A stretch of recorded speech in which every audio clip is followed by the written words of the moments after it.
morning, Earthlings. How you doing? Welcome back. Glad you made it through the weekend. It was a challenging weekend, and unfortunately not everybody did make it back. But we continue on. Let's check out our space weather for today. Current conditions, solar wind is blowing at 356 kilometers per second. We did have a solar flare over the course of the weekend in an X class. Our planetary K index at the moment is quiet and is expected to be no higher than a 3 within the next 24 hours. We can see our M class flares are at a 60% chance right now. 15% we're going to have an X class. And our geomagnetic storm in the mid-latitudes is only about 5%. Expected to be higher within the next 24 hours. Same thing when you get into the high latitudes. So obviously there's activity that is expected. We did have a CME.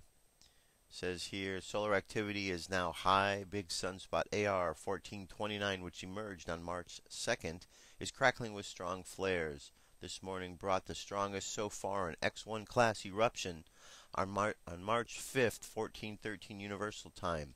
NASA's Solar Dynamics Observatory recorded the extreme violent flash.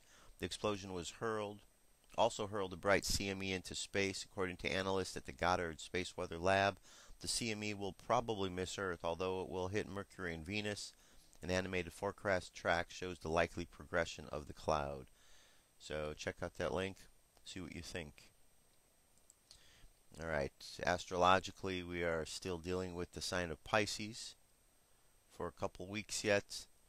So our conscious mind is still dealing with the aspect of water. Water, also the planet of Neptune. Planet Neptune in the tarot cards is the card of the Hangman. The card of the Hangman suggests that we take a new perspective of things in life, that we do not get ourselves caught up in all of the illusions that life has to offer, because those illusions can take us off track. So consciously we're just supposed to try to stay focused as best as possible. Unconsciously, where the moon is, we could see our moon has progressed to the sign of Leo.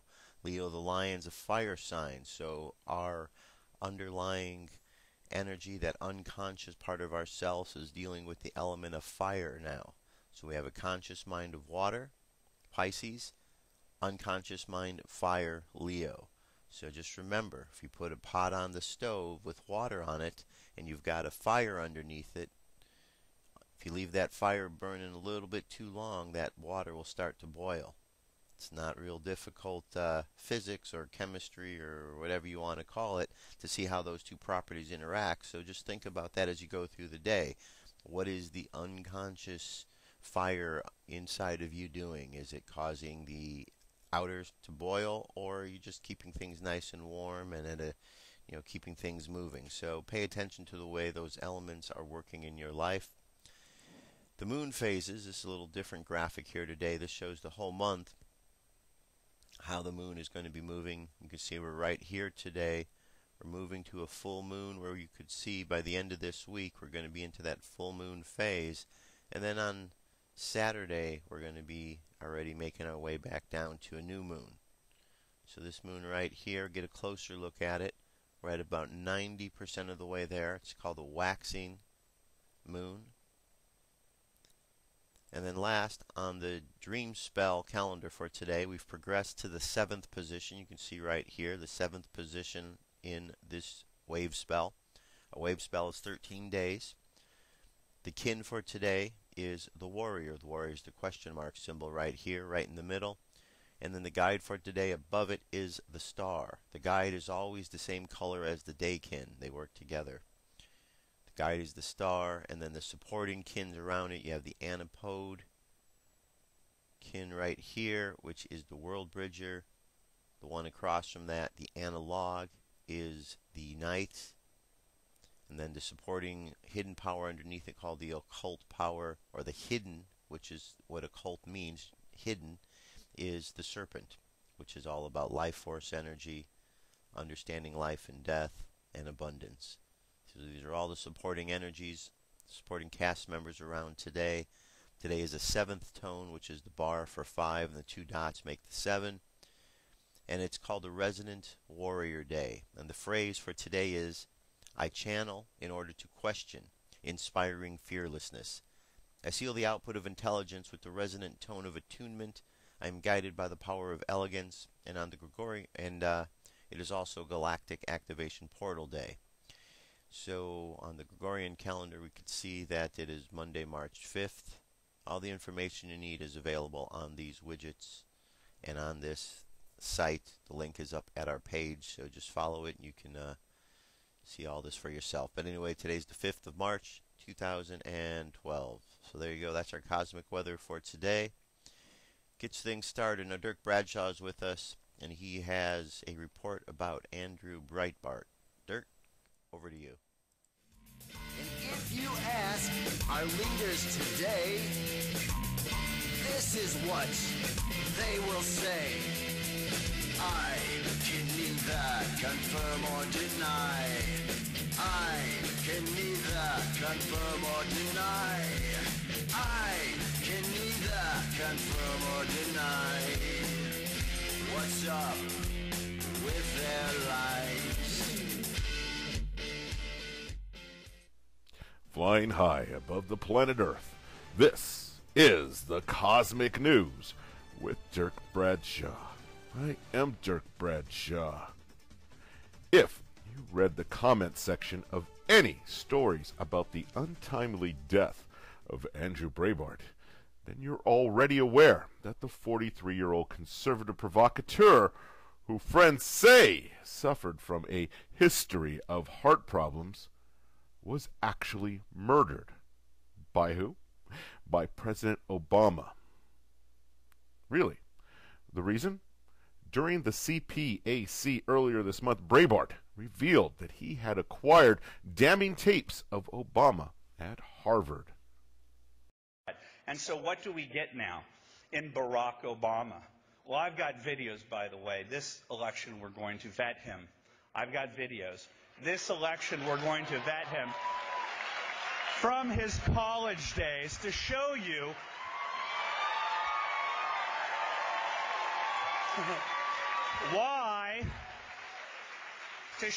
why racial division and class warfare are central to what Hope and Change was sold in 2008. The videos are going to come out. The narrative is going to come out that Barack Obama met a bunch of silver ponytails back in the 1980s, like Bill and Bernadine Dorn, who, equally radical, said one day we're going to have the presidency, and the rest of us slept while they plotted and they plotted and they plotted, and they oversaw hundreds of millions of dollars in the Annenberg Challenge, and they had real money from real capitalists who gave it on to their children and their children's children, and then they become communists. We got to work on that. We got to work on that. That's a parenthesis. Barack Obama is a radical. We should not be afraid to say that. Okay? So, did Obama have Breitbart assassinated to prevent the video from ever seeing the light of day? And how hard is it to murder someone like Breitbart and make it look like a heart attack? Well, in 1975, during the church committee hearings, the existence of a secret assassination weapon came to light. The CIA had developed a poison that caused the victim to have an immediate heart attack. This poison could be frozen into the shape of a dart and then fired at high speed from a pistol.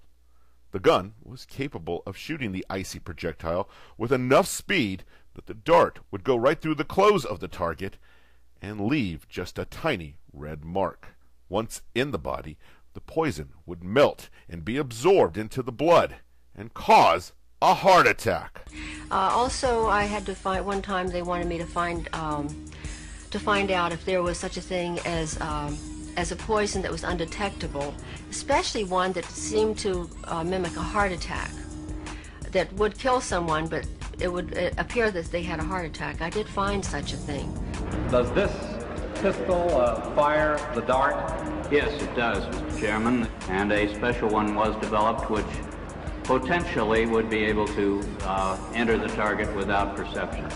But also the toxin itself would not appear in the autopsy?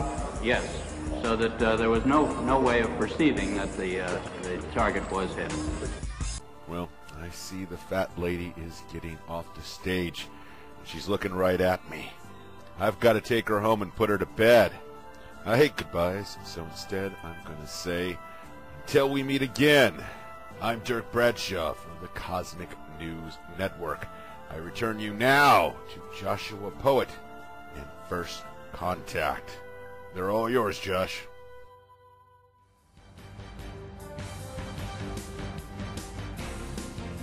This is the UFO News with Joshua Poet. All right, Dirk, thank you very much. This is the UFO News for today, and I have for us 5 stories.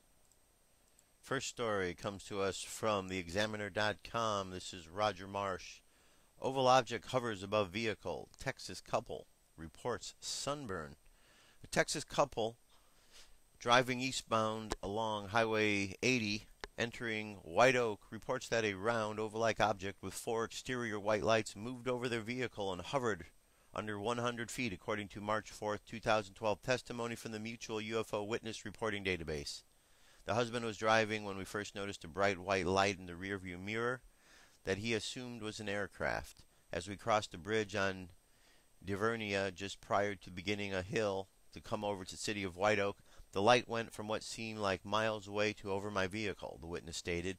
It resembled a helicopter spotlight and was directly on my vehicle. Thinking it was some form of law enforcement, we pulled the vehicle over and rolled my window down. The witness described the event. It hovered right above the tree line and just over my vehicle, 50 to 100 feet above the vehicle as a guest. I stuck my head out of the window and looked up and was absolutely blinded by the light. My wife was screaming at me to stay in the car and just go. The man got out of the vehicle and to look at the object despite the warnings from his wife.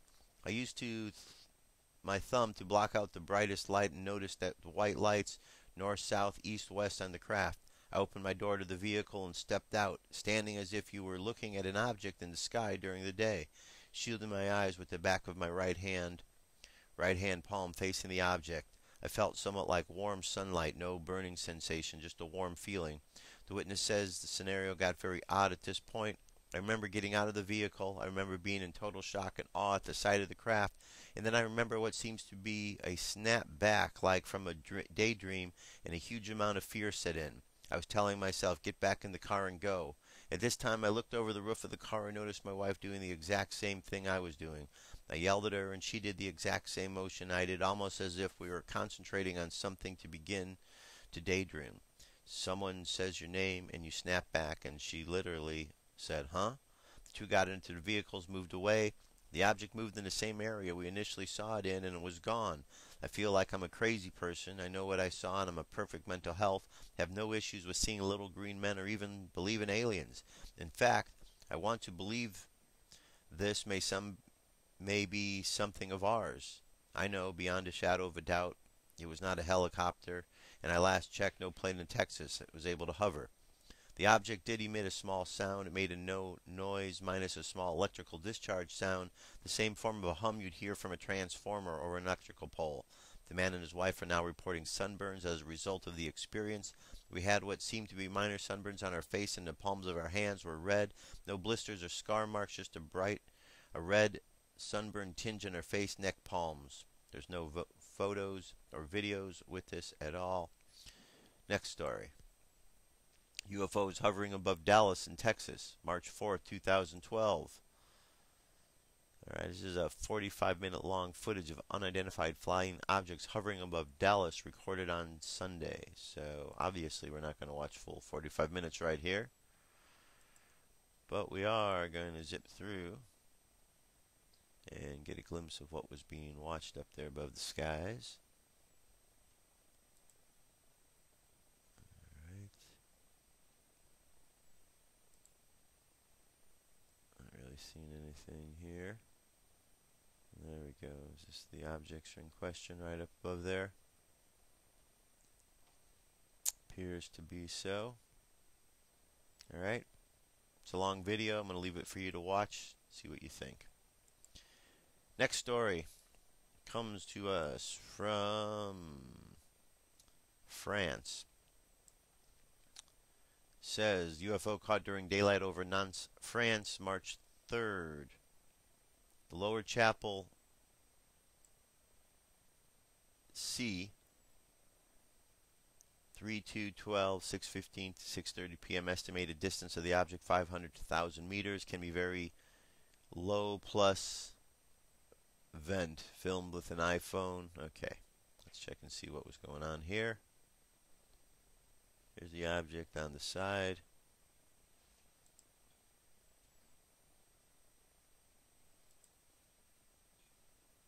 Alright, object in question.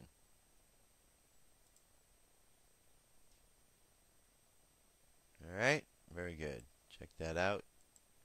Next story here. UFO shoots over England, recorded by many eyewitnesses on March 3rd. Watches the strange object is seen moving across the sky in England this week. Sometimes it was recorded with a tail, but often without a tail. NASA would like you to believe it's a meteor, but meteors do not fly like airplanes in the sky. Meteors fall to Earth, so why does this giant object not fall? Because it is a UFO that has entered our atmosphere. Take a look at this video and you decide. There we go. Let's check this out. See what we think.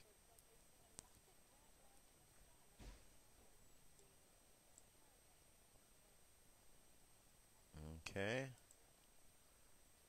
Very bright light right there.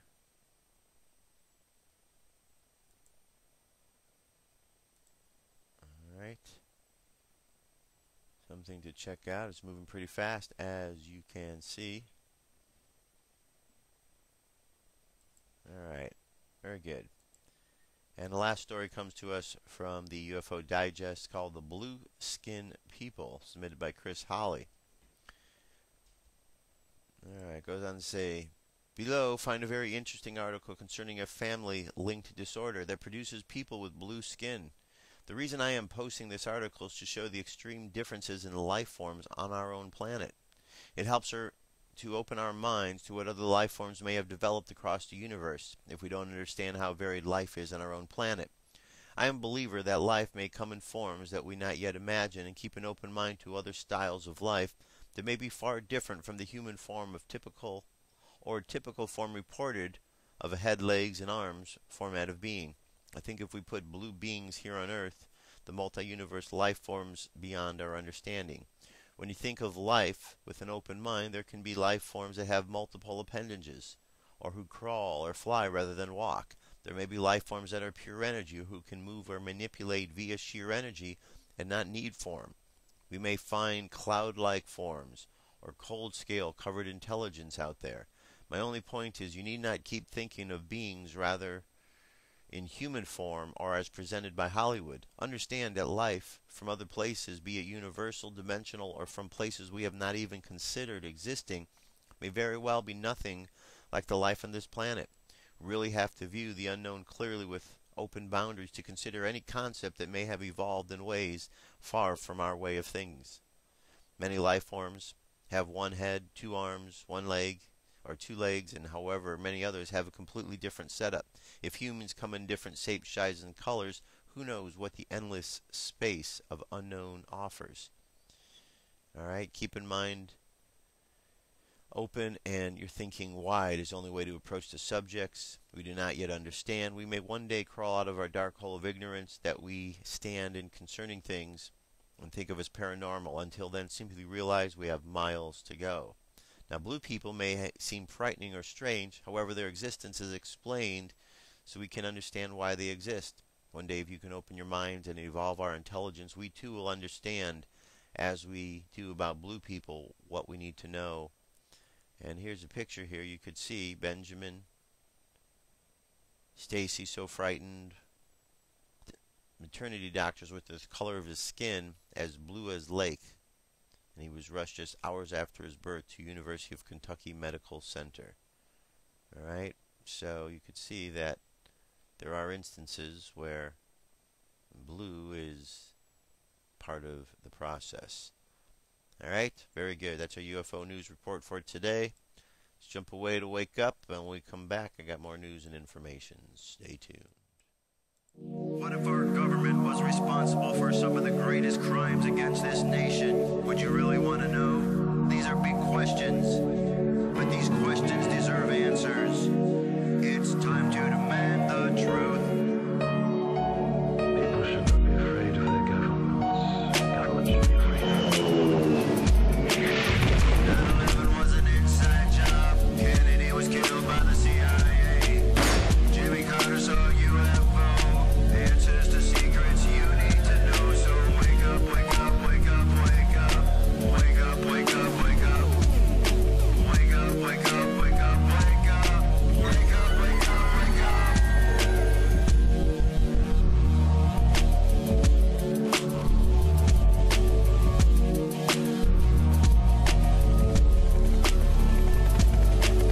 The evidence is overwhelming. Step past your fear, take a look.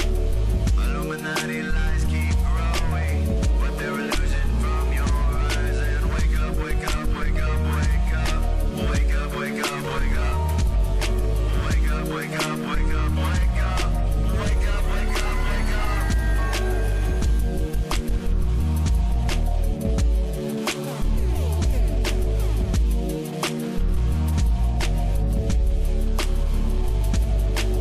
What would our founding fathers say if they were alive today? Must be turning in their graves. Redcoats are coming, Big Brother's watching. Wake up, wake up, wake up, wake up. Wake up, wake up, wake up. Wake up, wake up, wake up, wake up. Wake up, wake up, wake up. What if I land and two if I see? And I on the opposite shore will be ready to ride and spread the alarm through every Middlesex village and farm. Whenever any form of government becomes destructive of these ends, it is the right of the people to alter or abolish it. When a long train of abuses and usurpations, pursuing invariably the same object, evinces a design to reduce them under absolute despotism, it is their right, it is their duty to throw off such government and to provide new guards for their future security.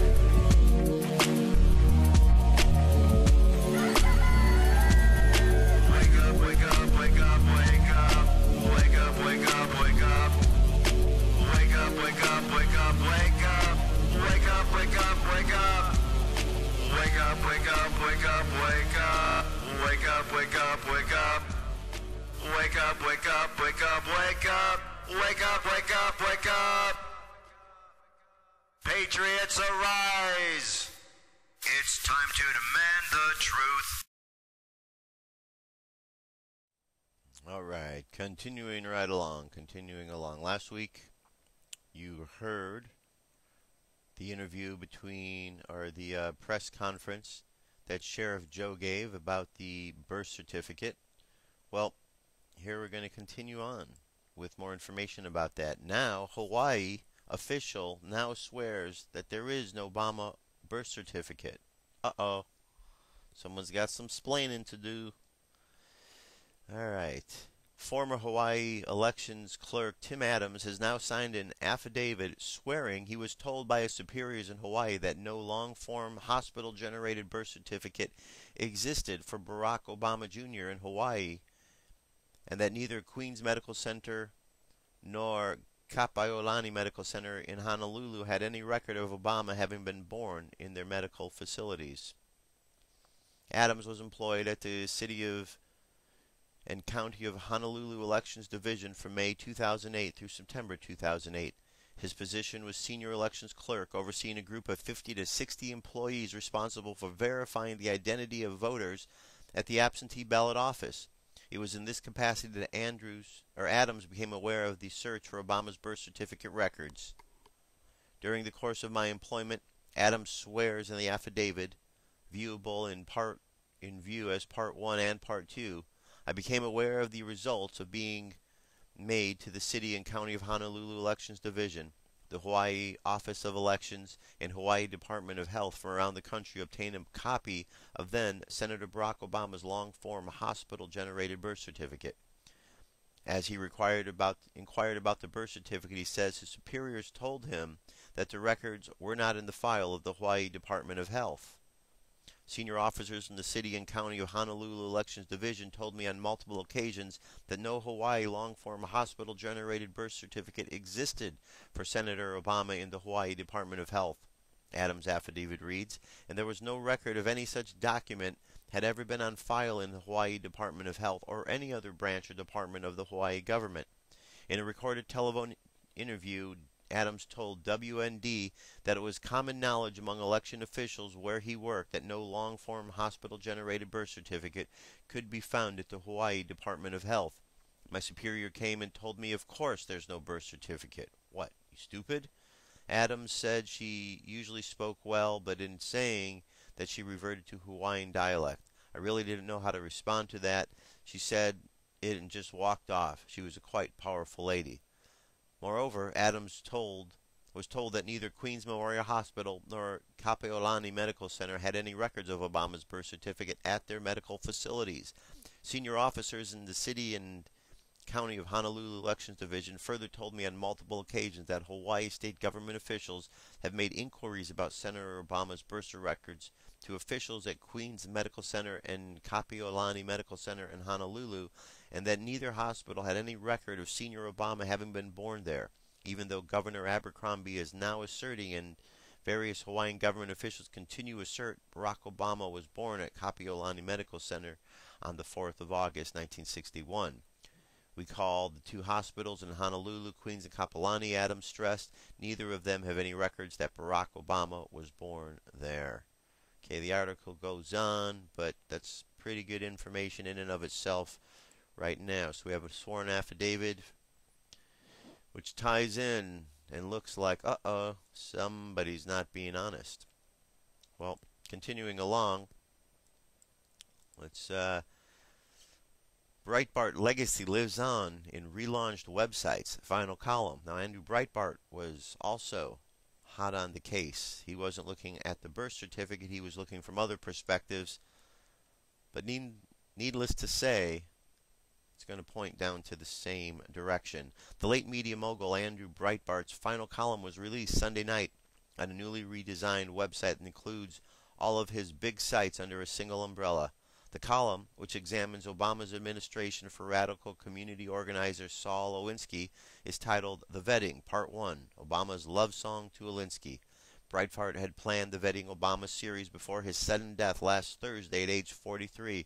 He announced the project during a speech at February's Conservative Political Action Conference.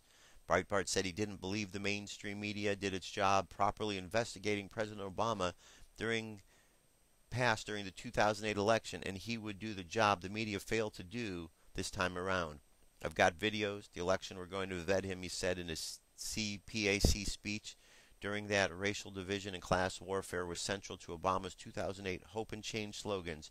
In his final column, Breitbart explored Obama's decision in 1998 as an Illinois state senator to participate in a panel discussion after the performance of a new play celebrating the life of Alinsky. It's truly a love song to Alinsky, Breitbart told of the play. All right? Now, goes on to say, in the first few minutes of the play, Alinsky plays Moses, yes, the biblical Moses talking to God. The play glorifies Alinsky stealing food from the restaurants and organizing others to do the same, explaining, I saw it as a practical use of social ecology. You had members of the intellectual community, the hope of the future, eating regularly for 6 months, staying alive till they could make their contributions to society. The redesigned Breitbart website was planned before Breitbart's passing. His staff had vowed to pick up the baton and finish their work by their late boss by launching the new website on time. All right, let's go look at that website, and here we go. The Vetting, Part 1, Barack's Love Song to Alinsky. Prior to his passing, Andrew Breitbart said that the mission of the Breitbart empire was to exemplify the free and fearless press that our Constitution protects, by which increasingly the mainstream media denies us. Who guards the guardians? And this comes from this phrase, quis Costiot ipsos custiodes, who guards the guardians. Andrew saw himself in that role as a guardian protecting Americans from the left's objective local scribes. Andrew wanted to do what the mainstream media would not. First and foremost, Andrew pledged to vet President Barack H. Obama.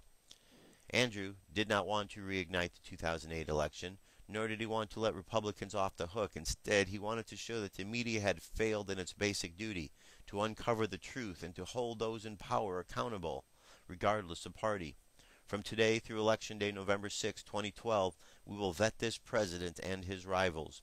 We begin with a column Andrew wrote last week in preparation for today's big relaunch, a story that should swing the first hammer against the glass wall the mainstream media built around Barack Obama. Starts off, in the audacity of hope, Barack Obama claims that he worried after 9/11 that his name, so similar to that of Osama bin Laden, might harm his political career. But Obama was not always so worried about misspellings and radical resemblances. He may have even cultivated them as he cast himself as Chicago's radical champion.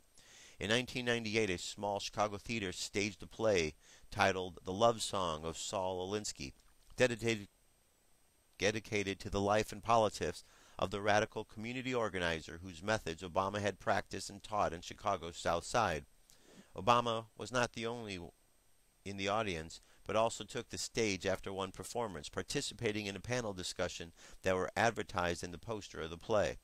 Recently, veteran Chicago journalist Michael Miner mocked emerging conservative curiosity about the play, along with enduring suspicions about the links between Alinsky and Obama. Writing in the Chicago Reader, Miner described the poster. Let's take a look at it. It's red, and that's right there, like the darkening water that swirls down Janet Leigh's drain in Psycho's famous shower scene. It's plenty suggestive. It touts the play called The Love Song of Saul Alinsky. Alinsky being the notorious community organizer from Chicago who wrote books with titles like Reveal for Radicals and Rules for Radicals. On it, fists are raised, meaning insurrection is in the air. And down at the very bottom, crawling along the poster in small print, it mentions the panel discussions that will follow in Sunday's performances. The panelists are that era's usual progressive suspects, Leon Desprez, Monsignor Jack Agin, Studs Terkel, and the state senator Barack Obama. Miner obscured the truth. His article only reveals only a small portion of the poster. Here's the whole poster. Alright? Then we go to the bottom, and here's where we talk about the meetings and so on. Alright? Very interesting indeed. There's the panel discussion. Alright, so there's a long article here for you to read. But here we go. Andrew Breitbart said he was going to get this info out there, and here it is. So we're starting it off. The link's there, Breitbart.com, and you'll be able to find the whole bit of information. Alright. Continuing right along, next story is up is about Ron Paul, and this was recently on Face the Nation, so let's listen to what Dr. Paul has to say. Here we go. Congressman Ron Paul, who joins us from Fairbanks, Alaska, where it is the middle of the night. But there are 24 delegates up there for grabs on Tuesday. Congressman, thank you so much for joining us. Let me ask you this question. Where do you think that you can win on Tuesday night? Well, you know, my measurement of winning is, you know, winning most of the majority of the delegates. And in that case, you know, we have about 3 states that we've already concluded that we may well win. And so next week here in Alaska, there's a very good chance we'll come out with a majority of the delegates in Idaho as well as North Dakota. Congressman, let me ask you this question, and I mean this as a serious question, and I mean it with respect. Are you in this to the end? Do you really think you could actually win the nomination, or is there a different purpose in your campaign and in your running? Yeah, I've answered this question, you know, a few times, and I don't know why there has to be an either or. Matter of fact, if you're in a race to make a point or, you know, to promote a cause, the best way to do that is to win. So by the fact that I won 12 times in Congress and got the people of that district to understand what true liberty is about and what a strict constitutional does, and, you know, argue the case of sound money and a different type of foreign policy. So by my winning those elections was very, very beneficial to promoting that cause. So it doesn't bother me. Do I believe I can win? Yes. Do I believe the chances are slim? Yes, I do. But things happen in this world that we don't have total control of, and we live in a world that's very much in flux, you know, internationally and monetarily, that just might make the circumstances different. But I understand your question, but I think it should never be considered an either-or issue.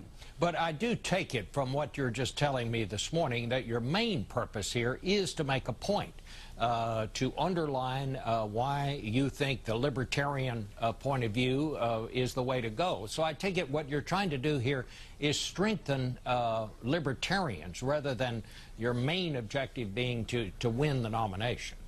Well, no, I said something different. I said both are mutual.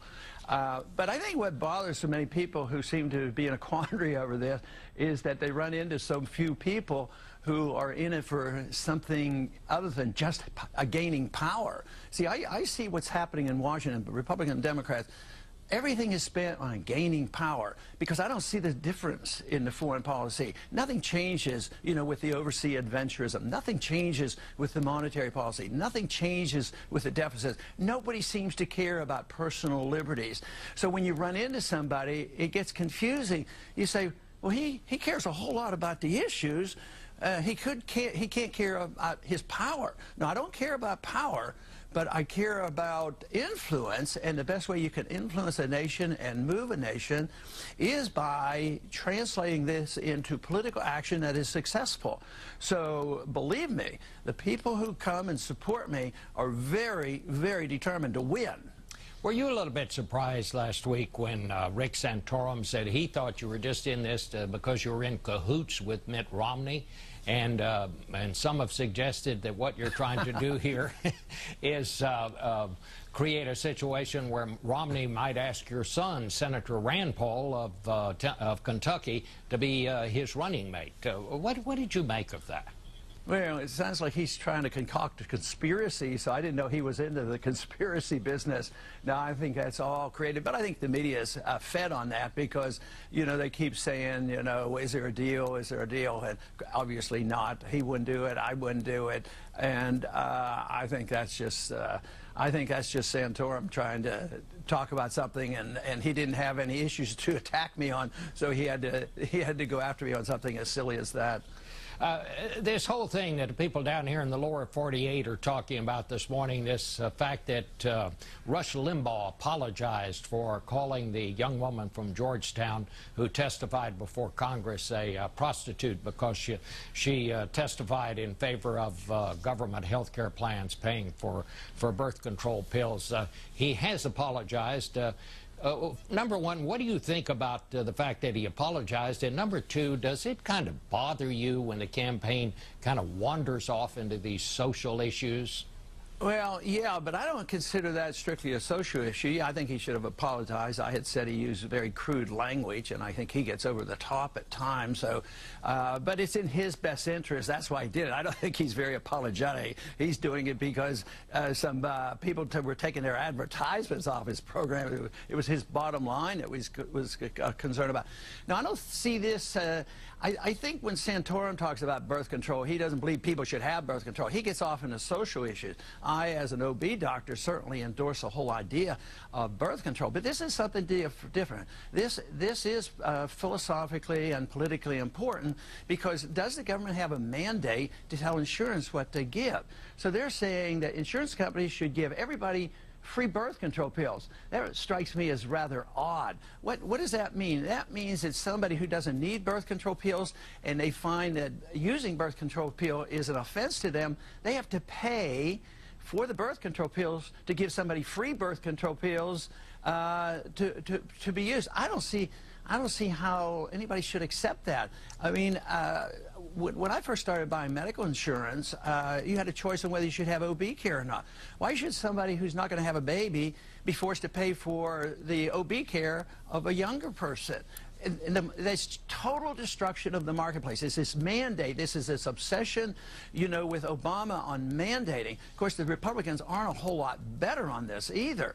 But the market deals with these problems differently. There would never be a discussion like this. Who is going to be forced to pay for birth control pills? And since it's so closely related to abortion, it's the same principle. Why should we force people who are strongly right to life to pay money for doing abortion? And Planned Parenthood does that. And of course, it's ironic that Santorum actually funded Planned Parenthood, and he pretends to be the champion of social values. That, to me, is rather bizarre, and that's why I call him a fake conservative. All right. Well, Congressman, it's always good to talk to you, and thanks again for getting up so early. All right, very good. Continuing right along. Now, you know how America says we're number one all the time? Let's see what America's really number one at. This is going to blow your mind here. Mind-boggling here, I'm telling you. These are 40 embarrassing things that America is best in the world at. Well, there are many things that America is still best in the world at, but unfortunately a lot of these categories are nothing to be proud of. Once upon a time, the United States was the greatest nation on earth, but now we are a nation in a horrific state of decline. Just consider a few of these embarrassing things that American leaders in the world. All right, let's go look at what it is that America leads the world in. 1. America has the highest incarceration rate and the largest prison population. 2. There are more car thefts in the United States than anywhere else in the world. 3. Of all the industrialized nations, America is the most obese. 4. Americans drink more than 600 sodas a year, the most in the world. 5. U.S. corporations sell more fast food and more soda than anywhere else in the world by a wide margin. 6. Nobody watches more television per week than Americans do. 7. The United States leads the world in credit card fraud. 8. The United States has the highest percentage of one-person households on the entire planet. 9. The United States has the highest divorce rate in the world by a good margin. 10. The United States has the highest teen pregnancy rate. 11. There are more school shootings in America than anywhere else in the world. 12. The United States has the highest child abuse rate in the world. 13. There are more deaths by reptiles in America than anywhere else in the world. 14. There are more lawyers per capita in the United States than anywhere else in the world. The United States produces more pornography than any other nation in the world. Americans take more prescription drugs than anywhere else in the world. 17. More is spent on prescription drug advertising in America than anywhere else in the world. 18. The percentage of women taking antidepressants in America is higher than any country in the world. 19. More people have been diagnosed with mental disorders in America than anywhere else in the world. 20. The United States has the highest rate of illegal drug use on the entire globe. 21. More credit card debt in America than anywhere else. 22. More mortgage debt in America than anywhere else. 23. More student loan debt in America than anywhere else. 24. The United States spends more money on government schools than any other nation on earth does. 25. U.S. citizens spend more time in school than anyone else in the world. So why are so many of Americans dumb as a rock? 26. Nobody in the world gets more plastic surgery than Americans. 27. The United States leads the world in eating disorder deaths. 28. According to nationmaster.com, the United States has more total reported crimes in the world by far. 29. Nobody has more security thugs groping women and children than America. 30. The United States spends much more health care as a percentage of the GDP than any other nation on the face of the earth. 31. The United States has the most complicated tax system on the entire planet. 32. The United States has most laws on the entire planet. 33. The United States spends more on military than the next 12 nations combined, and yet the Obama administration is considering plans to unilaterally slash the size of the U.S. nuclear arsenal by 80%. 34. The United States has more foreign military bases in the world by far. 35. The United States exports more arms to countries than anyone else in the world. 37. Americans spend more time in traffic than anyone else in the world. 37. More time on elections than anyone else in the world. 38. The United States has the largest trade deficit in the world by far. 39, the United States wastes more money than any other government on the earth does. And 40, the United States has accumulated the biggest mountain of government debt in the history of the world. So is this USA number one? So what do you think about that, huh? All those number ones. Think of all the things that America is number one about. Did you hear anything on there that was really good? I didn't. Now, I love America. I love America, and I know there's a lot of great Americans, but I know that Americans, unfortunately, are not being taught the necessary things they need to be taught. And to consider that these are the number ones, this is a horrific list. This is horrible. This is horrible, Americans. We can raise ourselves to a higher standard, don't you think? I think so.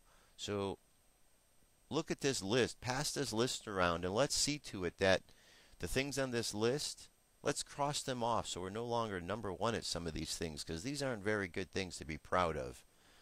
Certainly not. We need to raise our standard here in this country. Everybody, all of us need to raise our standard here. If that's what we have, because we're number one in those areas, because those are the standards we seem to be gravitating towards. We need to change that. I'm sure you agree. Alrighty, now, this is Dutch Since earthquake information. Here we go.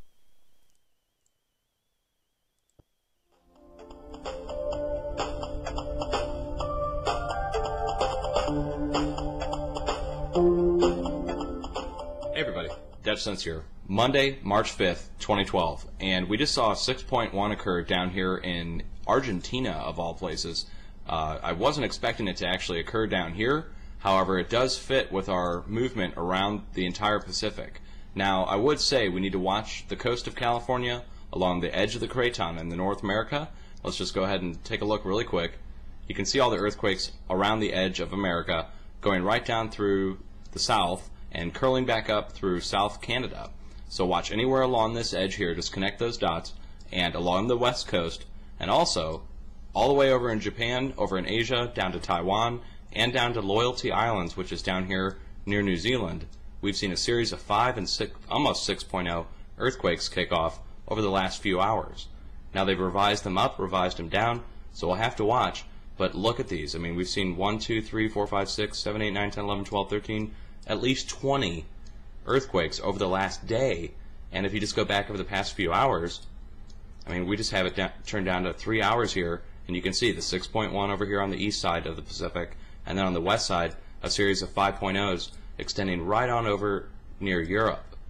So be aware of the situation, folks. I'll keep you updated, and if you get any news on this, obviously let me know. But a 6.1, it's not huge, but it's a large-size earthquake for the area, and again, that makes me think that the East Pacific will be showing this sign of unrest, and that's due to the activity over here on the West Pacific. Look over the last week.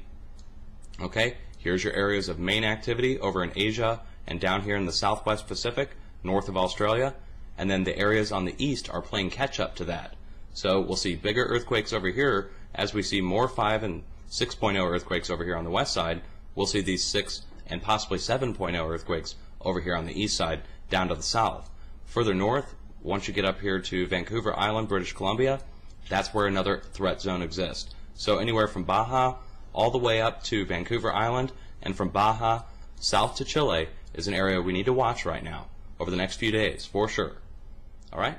Hang in there, folks. All right. Thanks to Dutch for that info. Always good. You know, we have to pay attention to what's going on with the Earth. This is the Earth that we live on, and if we don't pay attention to what is really happening, well, then we could have a problem. All right, next story here. This comes to us from Pack Alert Press. Amazing city of giants found off Georgia coast. A gigantic walled city off the coast of Georgia has been found near Sapelo Island in the city, thought to be older than the famous Egyptian pyramids of Giza. Ancient American Indian legends referred to the walled city where the giants with hair-like red flames dwelled. Across the tribal lands of what is now the South and Southwestern United States, the red-haired giants were known and feared. The legends claim that the city was destroyed by pieces of the moon falling to Earth. All right, here's some images. Archaeologists have made amazing underwater finds about 6 hours off the coast of Georgia, a legendary ancient walled city discussed by many Native American tribes over sputtering campfires for untold generations. The Zapello Ring complex, as it is called, is older than many structures of ancient Egypt. The city is at least 4,400 years old and perhaps much older than that. You can see where we're looking at right down here. The city was constructed on land before the sea rose to swallow it up, so it was likely built by during one of the last smaller ice ages before the ice cap retreated. The places of the origin of the city in the heyday of the middle of the period where giants ruled parts of the earth from the South and Central America to southern North America, parts of Asia, and pockets of Eastern and Western Europe.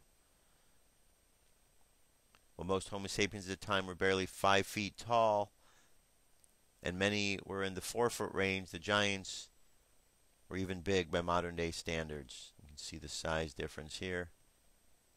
The race of giants, according to Native American tales, recovered skeletons and ancient tools, towered above average humans. The men were as tall as 10 to 12 feet, and many of the women reached 9 feet or taller. If this is a footprint of one of those, that's a pretty big being. Orthodox scientists are scratching their collective heads over the discovery until the undeniable proof of the existence of what was once considered a native myth. Archaeologists and anthropologists clung to the belief that North America was only populated by primitive natives who subsisted as hunter-gatherers that were yet to create agriculture. The Zapello Shell Ring complex challenges the belief that our architecture that remains of what was once a large city complex, the dwellings, layout, even stairs were built to accommodate men twice as tall as most men today. 3 decades before the giants built their walled city, the European Bronze Age collapsed. At the end of the age came after ongoing wars with roaming bands of ferocious, leather-clad giants that dominated the land and treated puny humans as nuisances and sometimes as cattle. Ancient myths claimed that some of the giant clan were cannibalistic and enjoyed the taste of well-roasted long pig. Horrific tales still survive of massive bonfires constructed by giants in preparation for their feasts upon the human flesh. Most historic documents describe the giants, and even some tell of the walled cities where they lived. The cities were places of evil and horror to the primitive humans that roamed the savage, unforgiving wilderness outside the safe harbor of the most technologically advanced giants and their walled fortress cities. And there's, I don't know if this is an actual skull. Well, it says a facsimile skull, okay? But just to kind of see the difference in size, that's a big difference right there. Among the most famous reference to the giants that still survives today is the passage from the Old Testament. There were giants on the earth in those days, and also after that, when the sons of God came unto the daughters of men, and they bore them children to them. The same became mighty men, which were the old men of renown. The ancient walled citadel off of Georgia coast is one of the cities of the great giant mighty men of old, the men of renown. Alright, there's more to the article for you to check out. Very interesting indeed. Alright, the link's available. Now, this story I wanted to bring up because today is our 616th show. So the number 616 is a number that I wanted to do some looking into because I heard that there was more to 616 than meets the eye. So in doing some research, it turns out that 616 is actually a number that is a possible replacement for the number 666. So let me go on and read this to you so you can see where this research is coming from. Satanists, apocalypse watchers, and heavy metal guitarists may have to adjust their demonic numerology after a recently deciphered ancient biblical text revealed that 666 is not the fabled number of the beast after all. A fragment from the oldest surviving copy of the New Testament, dating to the 3rd century, gives the more mundane 616 as the mark of the Antichrist. Ellen Aitken, a professor of early Christian history at McGill University, said the discovery appears to spell the end of 666 as the devil's prime number. This is a very nice piece to find, Dr. Aitken said. Scholars have argued for a long time over this, and now it seems that 616 was the original number of the beast. A tiny fragment of the 1,500-year-old papyrus is written in Greek, the original language of the New Testament, and contains a key passage from the book of Revelation, where more conventional versions of the Bible give 666 as the number of the beast, or the sign of the Antichrist whose coming is predicted in the book's apocalyptic verses. The older version uses the Greek letter signifying 616. This is a very early confirmation that number, earlier than any other text we found in that passage, Dr. Aitken said. It's probably about 100 years before any other version. The fragment was part of a hoard previously in illegible manuscripts discovered in an ancient garbage dump outside the Egyptian city of Oxyrhynchus. Although the papyrus was first excavated in 1895, it was badly discolored and damaged. Classic scholars at Oxford University were only recently able to read it using advanced imaging techniques. Elijah Dan, a professor of philosophy and religion at the University of Toronto, said the new number is unlikely to make a dent in the popularity of 666. Otherwise, a lot of sermons would have to be changed and a lot of movies rewritten, he said with a laugh. There's always someone with an active imagination who can put another interpretation on it. It just shows you that whether you study something as cryptic and mystic as the book of Revelation, there's an almost unlimited number of interpretations. The book is thought to have been written by the disciple John, and according to the King James Bible, the traditional translation of the passage reads, "Let him that hath understanding count the number of the beast, for it is the number of his man, and his number is 666. But Dr. Aitken said the translation was drawn from much later versions of the New Testament than the fragment found in Oxyrhynchus. When we're talking about the early biblical texts, we're always talking about the copies, and they are copies made at best 150 to 200 years after the original was written, she said. They can always make mistakes in copying changes from political or theological reasons. It's like a detective story piecing it all together. Dr. Aitken said that scholars now believe the number in question has very little to do with the devil. It actually is a complicated numerical riddle in Greek meaning to represent someone's name, she said. It's a number puzzle. The majority opinion seems to be that it refers to the Roman Emperor Nero. Revelation was actually a thinly disguised political tract with the names of those being criticized changed to numbers to protect the authors and early Christians from reprisals. It's a very political document, Dr. Aitken said. It's the critique of the politics and the society of the Roman Empire, but it's written in coded language and riddles. So there you have it, an interesting take on 616 versus 666. Just thought I'd share that with you. All right, there you go. That's our show for today. Let's jump into our prayer and meditation. Close things out. So what I'd like you to do is go ahead and relax. Close your eyes. And let's take a few minutes just to chill out and get our heads together. Just to chill out and get our heads together here. Figure out what the next part of the plan is. And the best way to do that is just to go inside. For all the answers to everything we need can be found inside. For the kingdom of heaven is within.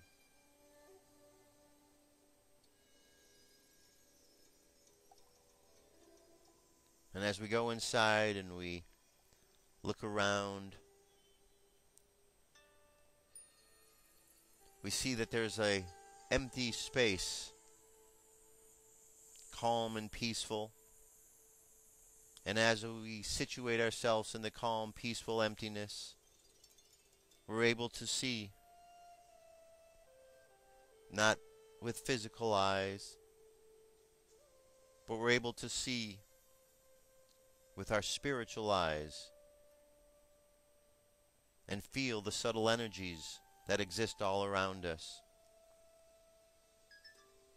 And as we are able to see and experience the energies around us, we realize the opportunities and potentials available to us exist at each and every moment.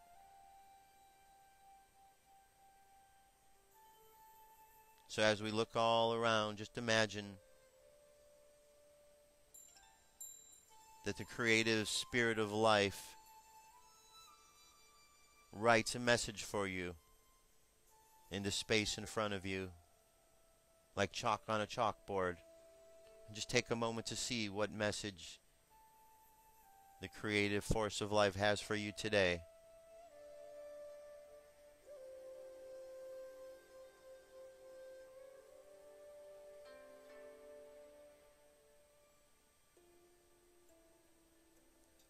And as you understand the message,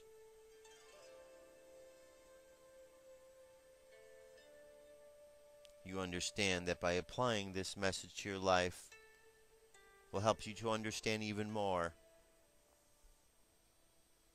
For all the messages we get are like clues in this continual process of life that goes on. For each clue is a new opportunity to learn something a little bit more. As you are seated there, imagine all your chakras are activated, starting with the chakra at the bottom of the spine. The color is red. Raise the energy up to the chakra above it at the belly button. Imagine the color orange. From there, raise the energy up just below the rib cage and imagine the color yellow. From there, raise the energy up higher to the heart and remember the color green. And then from the heart, send the energy up to the throat and imagine the color blue. From the blue throat chakra, send the energy up higher between the two eyes to the third eye. Imagine the color violet. And finally to the top of the head, to the crown chakra. Imagine the color of indigo. And the light continues on up into the cosmos. It's bright white light. Take a moment to honor your connection to all that is, all that was, and all that ever shall be. Send love out all around the world. And finally, a positive message of encouragement for everyone in the world. For we are all in this together, going through the same process of life together. And as we bring and think good thoughts for everyone in the world, let's bring our energy and attention back to the present moment on the count of 3. 3, coming back to the present moment filled with confidence.